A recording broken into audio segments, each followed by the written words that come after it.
We're keeping your fingers on the pulse of interesting and historic places in Louisville, and this one happens to be both.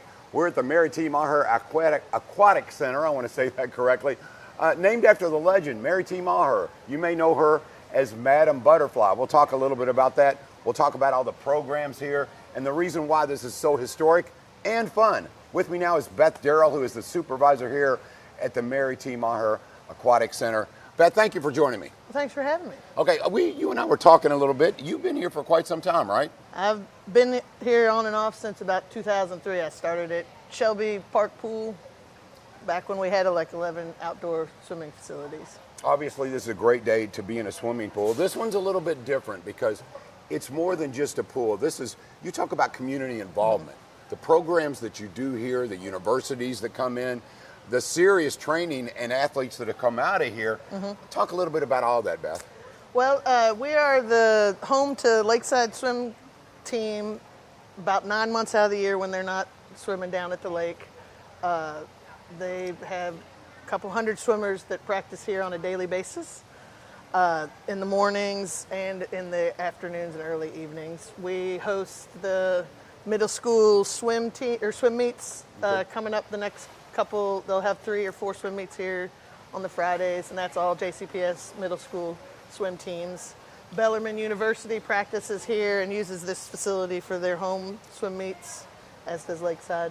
And we have the Louisville Master swim team, which is an 18 and over swim team in the Louisville area that practices here daily. Wow. So to do all that you do, when you talk about programs and universities and classes and all of that, your hours are long. So this is a little bit unusual. You know, a lot of pools, it's like, hey, you know, about 11 o'clock we open. We're going to close down about 7 o'clock. That's not the case here, is it? We open at 5 a.m. Open up with swim team practices and also people coming in before they go to work and whatnot. And we're open for lap swim from 5 a.m. to 9 p.m. Monday through Friday, and then from 10 to 3 Saturday and Sunday. We have recreational hours from 12 to 3 every day, which is your family swim time.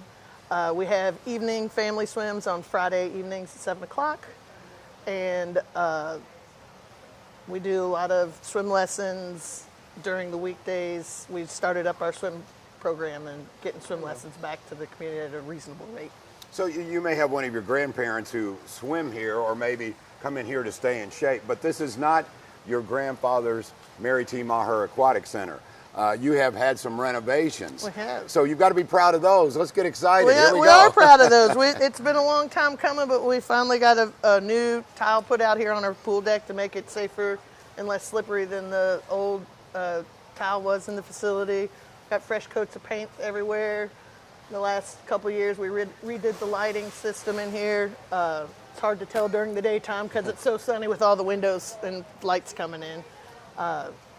But we give it a freshen up every August or so. We'll shut down for a little bit to get either new water or new tile. This year we got the tile, which was a huge step. Beth, this is on a personal note here. Way back in the day, I took lessons here to learn how to scuba dive. Do you still do that? I'm just curious. There are a few, like the police department does their dive team, does their trainings and stuff up here in the off season. The fire department does their rescue diving and stuff and all their swim certifications up here. Louisville Dive Center built their own pool, so they used to always be here, but they've built their own facility. And Seaweed Diver still comes in a little bit and does scuba certifications here as well. I think it's interesting how, you know, obviously Metro government helps fund renovations, helps fund the pool, but there is a little bit of a, hey, responsibility with that in that we've got to serve the community. And you do that. That does separate you from other recreational pools, which I would think for you, Beth, kind of a source of pride, right? Yeah. When somebody calls about swim lessons, I try to gear them towards our swim lessons. If they don't fit in their communities, I like at least tell them other areas that we do have that something like that is available.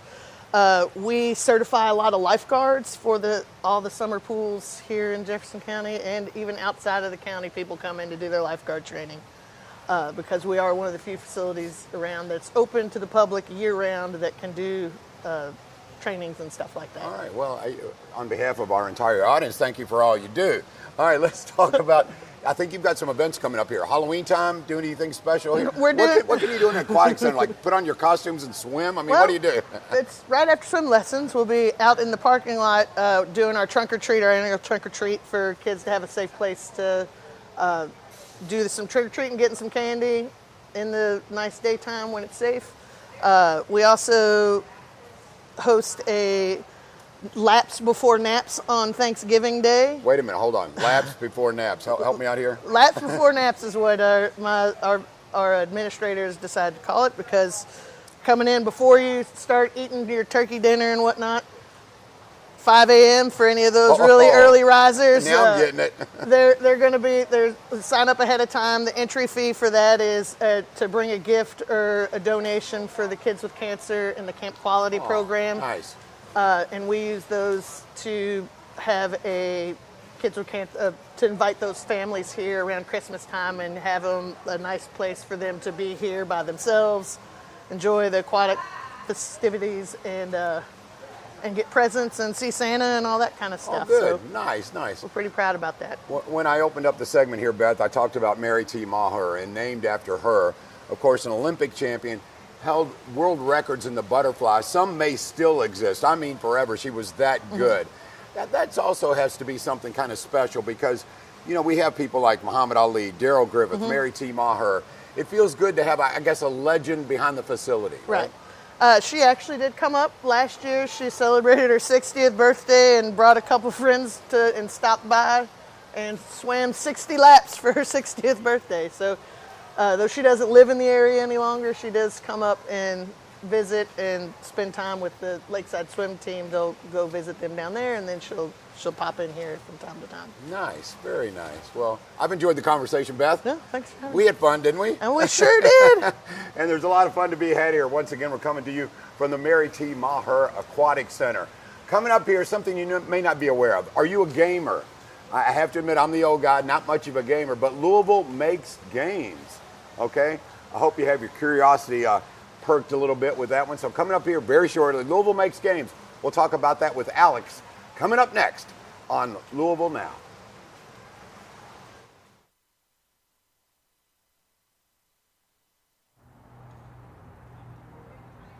We're in the Baird Urban Sports Park downtown, and we are setting up dozens of TVs, dozens of computers, projectors, all kinds of things for all of the games that we're about to show at local Game Harvest. Louisville Makes Games is a nonprofit organization dedicated to supporting game development in the city and surrounding area. To that end, we host a variety of events related to game development. This local Game Harvest is one such exhibition. It's going to be a lot of fun. Every single one of these games was made by a local creator from Kentucky or Indiana, around those areas.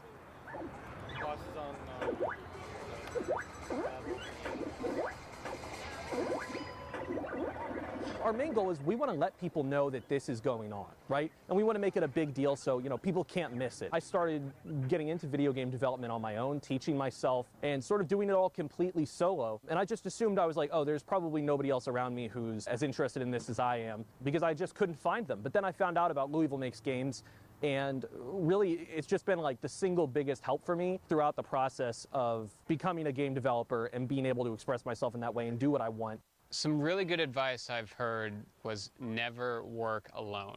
What that means is you can have a solo project where you're doing all the things, wearing multiple hats, but if you're doing that alone, as in you're the only one looking at the game all the time, you're working in a vacuum. The importance of finding a community is you're going to get feedback that you hadn't heard before. You're going to see things about your work that you haven't seen before. You're going to get inspiration that you wouldn't have otherwise found. For an event like this, I think the reward people really get out of it is just being able to see members of the public playing their game and having a good time. I would invite anyone who's a developer.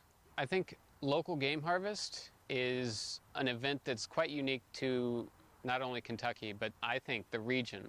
I don't think there are many events where we're projecting video games directly onto the buildings downtown. If you're hearing about Louisville Makes Games for the first time, please go to louisvillemakesgames.org, where we talk about when we're doing meetups. They're always free, always open to the public. So if this is something that sounds cool to you, please just see what Louisville Makes Games has coming up and show up.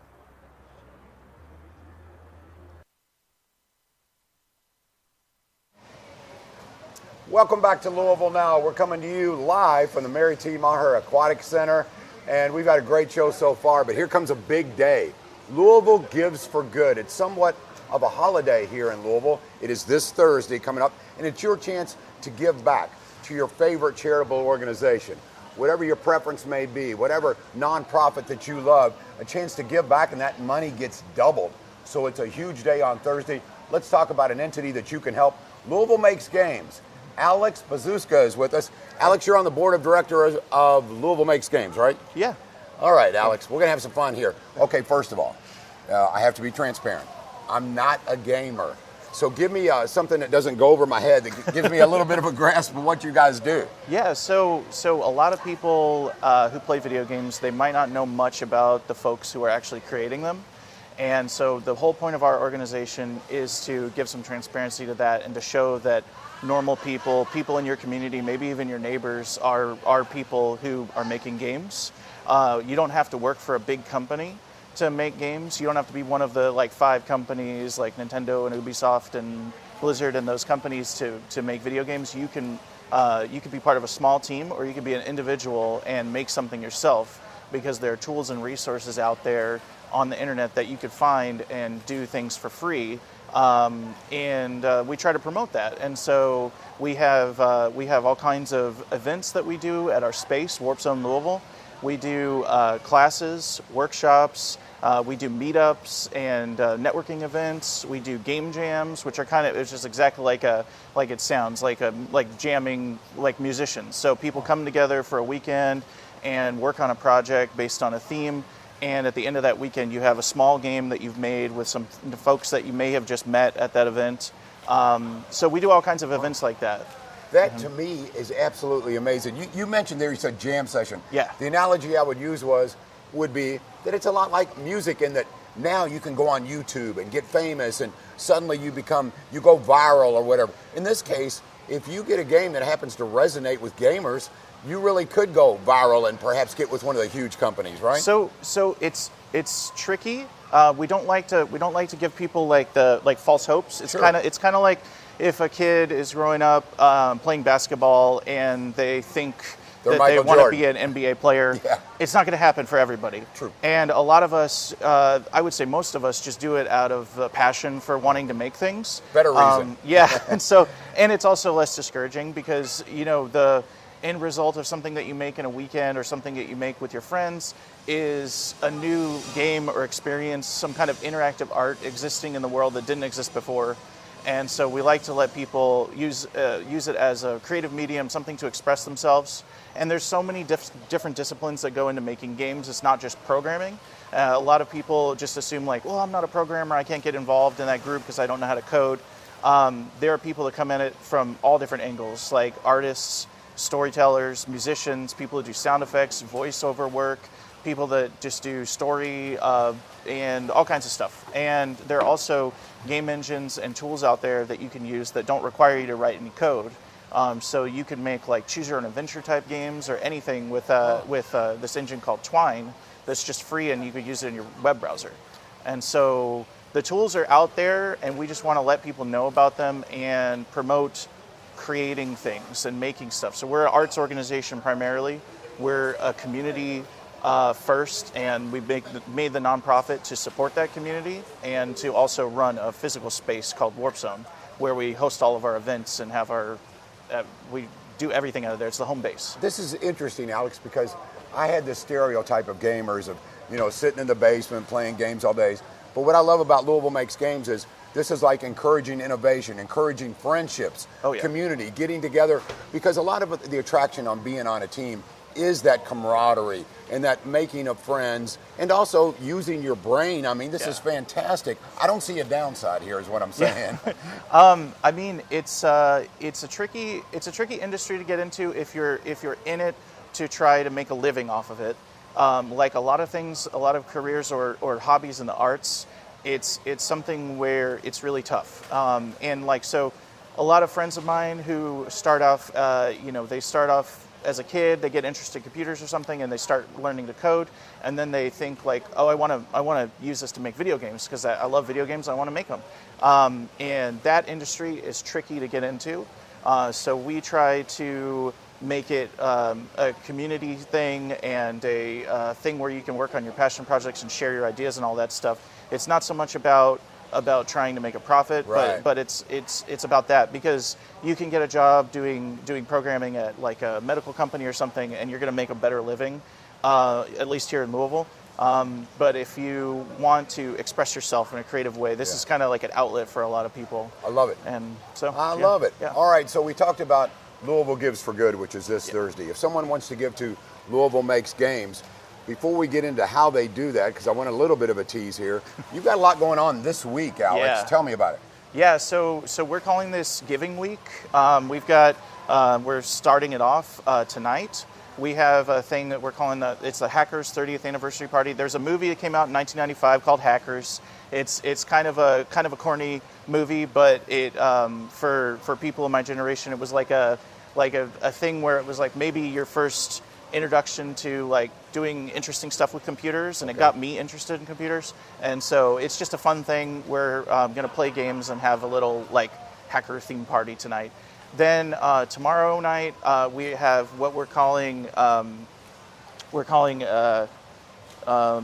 well, it's basically a release party for our second music album that we produced. And so every year we do a thing called a Music Jam, where we ask local musicians to come into our space and make a music track for a fictional game. So you'll pull ideas out of a hat and literally, and then you make music based on that for a game that doesn't exist, just as an exercise, creative exercise. And then we put them all together and make an actual CD, and we sell that CD for donations. And so we're having a release party for that tomorrow night. We're live streaming it on our YouTube and Twitch. Well, you got a lot going on. Yeah. And then on Wednesday, we have Indie Work Night live, which is basically we're going to do interviews with game developers and talk about projects that they're working on. And then Thursday, we're doing our big live stream, which is all day long. We're starting at 10 a.m. and going until midnight, and that's going to be our big day where we're trying to get folks to donate to our Give for Good campaign. So they just scroll down, look for Louisville Makes Games. Yes, you could search for it. You can also go to lmg.cool. That's our short URL. And you are cool. Thank you. Well, thanks. So you can go to LouisvilleMakesGames.org or lmg.cool, and we'll have the information on there. But we're looking for the donations help out a ton. We're planning to do a kids camp next year, summer camp, where kids can come in and learn art and code. And so all of the events and things that we do are all free and open to the public. And so we try to use all of the money. We do use all of the money for promoting this creation of games and making stuff. A very worthy endeavor. I mean, using your brain, making friends, it doesn't get any better than that. So once again, Louisville Gives for Good. Don't forget about Louisville Makes Games. Give generously. Okay, coming up on Louisville Now, I'm looking forward to this one. My dear friend, and a dear friend of the city, someone who has been working for the people for a long time, a guy I admire a lot, Ronel Brown. I can't wait for you to meet him. He's coming up next on Louisville Now.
Welcome back to Louisville Now. We're coming to you once again from the Mary T. Meagher Aquatic Center.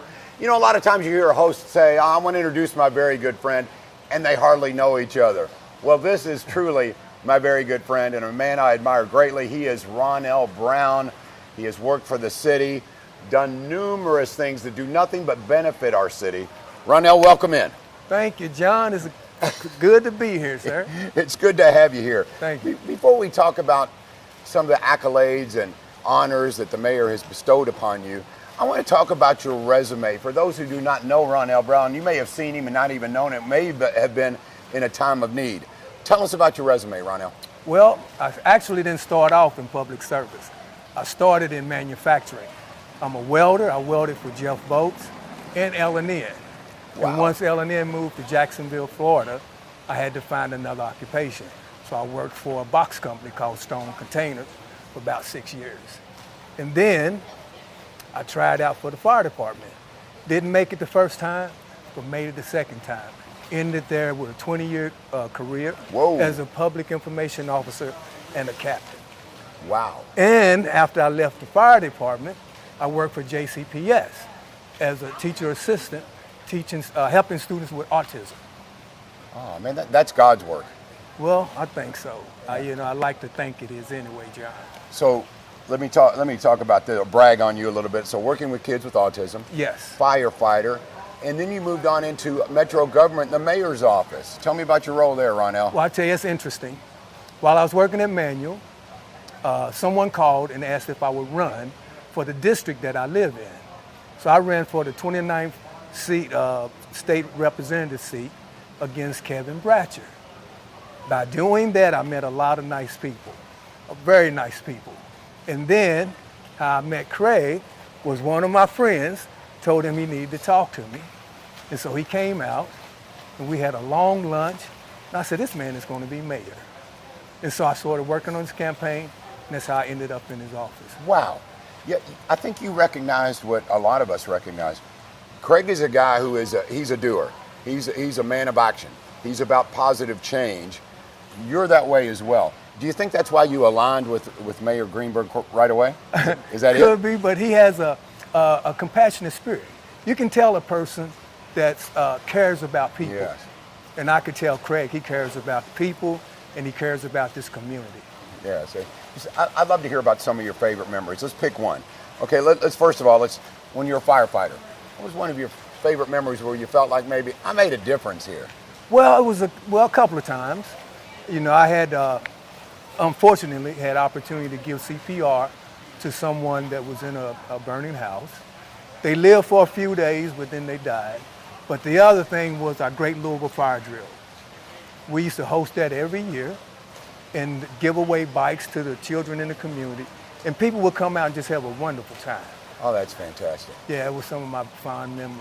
And working with autistic children, I cannot imagine how rewarding that is, just to put a smile on faces, to make parents feel comfortable, to know their child is improving. How'd that feel? I felt really good too, John. You know, especially after I seen them after they graduated high school and was telling me what they was doing with their lives now. And, you know, several of them went on to great universities and graduated, now they're an asset to society. You know, to give as much as you've given, Ronel, you have to love the city. So let's yeah. talk a little bit about that. You're a big Cardinal fan. There's Yes, a number of sir. things. You're passionate. Put those L's up. Throw those L's up, baby. Yes, sir. Well, you know, Louisville, I grew up here. It's been my home most of my life. And I think if you can't make it here in Louisville, you can't make it anywhere. You know, you think about the traffic is not that bad. Some people complain about it, but you can get almost anywhere in the city in 30 minutes. That's right. Unheard of in California. That's right. Because I've been there several times, and that's Oh, yeah. crazy. So, but yeah, Louisville's a good hometown. Yeah, I think, you know, cost of living is relatively low, and despite what you've heard, the crime rate is relatively low and coming down. Yes, There'll be it people is. who don't agree with that, but I'm just telling you, compared to other cities our size, we are safe and getting safer. Yes, sir. I think that's a misconception. It is a misconception.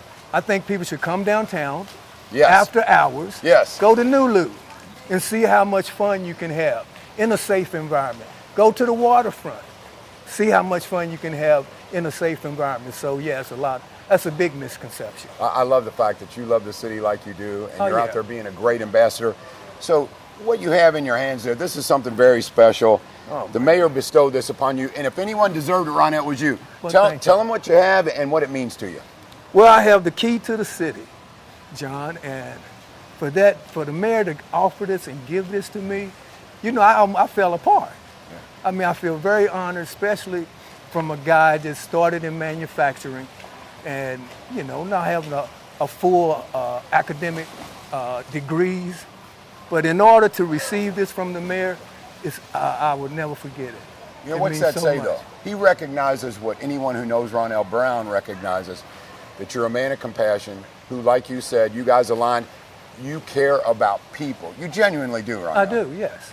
And you know, I had a friend, God rest his soul, when I was on the fire department. I had to help him get his driver's license and some other things. He was a custodian.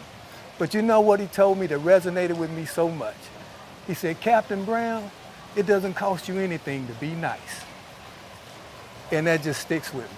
Yeah. It don't cost me a thing to be nice to a person. And you are always that. You're always I'm smart. trying my best. And you keep me optimistic. You lift people up, and that is Well, what thank it's all about. Ronel, before I let you go, if you could sum up your career, obviously retired now, congratulations, you deserve it. Thank you. Is there anything, sum up your career a little bit and tell us one bucket list thing. What do you want to do? Well, John, that's a good question. My bucket list is long, but what I would like to do is travel more, and hopefully I can keep my health. Okay, and I pray for that for you, Yeah, Ronel, thank because you you. deserve it. If there's anyone Thank who you so deserves much. to enjoy the retirement, it's my friend Ronel Brown. Thank you, Okay, man. coming up, if you'd like to know a little bit more about Ronel Brown, we have a special video that we'd like to show you. Believe me, this man is a man for the city, a man of compassion, integrity, and he's been nothing but good for Louisville. This is a little bit more, a little bit of a look inside of Ronel Brown. All that and more on Louisville This Week. I'm Ronel Brown, Assistant Coordinator in the Office of the Mayor. That's what I do. That's what I do. Have you seen GQ in action? I'm Ronel Brown, filling in for John Rennis. Ronel, show us how you do the magic. Here we go.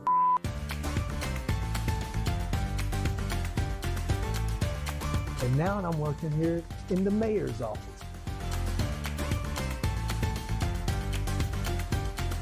We have burgers on the grill thanks to a man by the name of Ronel Brown. This is one of the fast meals that I was able to prepare for the guys and gals at the fire department. These are the Ronel burgers. Hope you enjoy. Stay tuned. We'll be right back.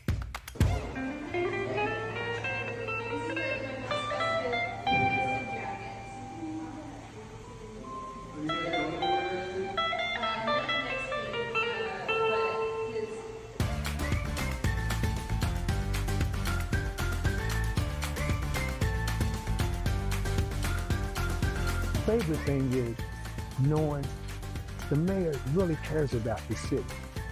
Thanks for watching Louisville Now. Have a great day. Have a wonderful one. Thank you for joining us. Bye.